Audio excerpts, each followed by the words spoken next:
அவருடைய தழும்புகளால் குணமாகிறோம் அப்படின்னு ஏசாயா 53வது அதிகாரம் 5வது வசனத்தில் கொடுத்துருக்கு. யாருடைய தழும்புகள்னா இயேசு கிறிஸ்துவனுடைய தழும்புகள். நமக்காக அடிக்கப்பட்ட இயேசு கிறிஸ்துவனுடைய தழும்புகளால் நம்ம குணமாகிறோம். இந்த தழும்புகள் அப்படின்றது எதை உணர்த்துது? இப்போ பொதுவாகவே நம்ம உடம்புல ஒரு காயம் ஏற்படுது அப்படின்னா அந்த காயம் நமக்கு வலியை கொடுக்கும், வேதனையை கொடுக்கும். ஆனால் அது தழும்பாக மாறினதுக்கப்புறம் அந்த தழும்பு பார்க்குறப்ப நமக்கு ஒரு ஞாபகம் வரும், நமக்கு இப்படி ஒரு காயம் ஏற்பட்டிருக்கு அப்படின்ற அந்த ஞாபகத்தை கொடுக்கிறது.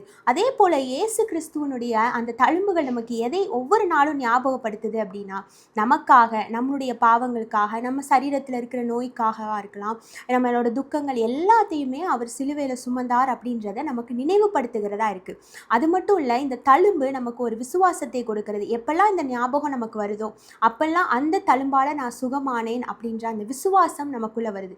ஐயோ, என்னை குணப்படுத்த மருத்துவரால் முடியலையே, இந்த வியாதிக்கு எங்கேயுமே ட்ரீட்மெண்ட் இல்லையே, என்னை யார் சுகப்படுத்துவா, இப்படின்ற இந்த கேள்விகள் எல்லாவற்றுக்கும் பதிலாக அவருடைய தழும்புகள் நமக்கு அடையாளமாக இருக்குது. அந்த அடையாளத்தை நம்ம பார்க்கிற பொழுதெல்லாம் இந்த தழும்புகளால் நான் குணமாவேன், எப்படிப்பட்ட வியாதியாக இருந்தாலும், என்ன நோயாக இருந்தாலும், என்ன சூழ்நிலைகளாக இருந்தாலும் இந்த தழும்புகளால் நான் சுகமாகிறேன் அப்படின்ற ஒரு விசுவாசம் அவருடைய தழும்பின் மூலமாக நமக்கு கிடைக்கிறது.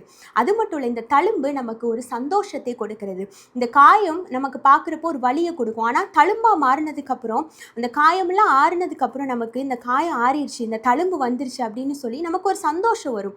அதே போல் இந்த தழும்பு, காயப்பட்ட இயேசு கிறிஸ்துனுடைய தழும்புகள் நமக்கு ஒரு மன மகிழ்ச்சியை கொடுக்கிறது. எனக்காக ஒருத்தர் சாக்ரிஃபைஸ் பண்ணி, என்னோட பாவங்களை ஒருத்தர் சுமந்து இப்படியெல்லாம் ஒரு சிலுவையில் அறியப்பட்டிருக்காரு அப்படின்னு சொல்லி இந்த தழும்பின் அடையாளம் நமக்கு ஒரு சந்தோஷத்தை கொடுக்கிறது. அவருடைய தழும்பு ஒவ்வொரு நாளும் நமக்கு விசுவாசத்தையும் சந்தோஷத்தையும் கொடுக்கிறது. நீங்கள் எந்த சூழ்நிலையிலேருந்து இதை பார்த்துட்டு இருந்தாலும் அவருடைய தழும்புகளால் நிச்சயமாக நீங்கள் குணமாவீர்கள். God bless you.